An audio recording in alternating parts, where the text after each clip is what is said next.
No. No.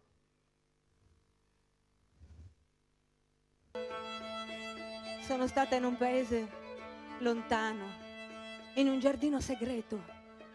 Lì c'era mio figlio che mi aspettava e lì avvenne l'incontro, la complicità, il disegno. Ritornai alla vita partorita da mio figlio. Ritornai libera e pericolosa. Mi tagliarono gli occhi e cominciai a vedere altro. Mi tagliarono la gola e non dissi più menzogne. Mi tagliarono la lingua e ne spuntarono 100.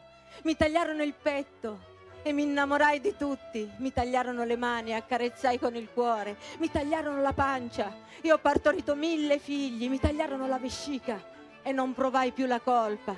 Mi tagliarono i piedi e cominciai a volare.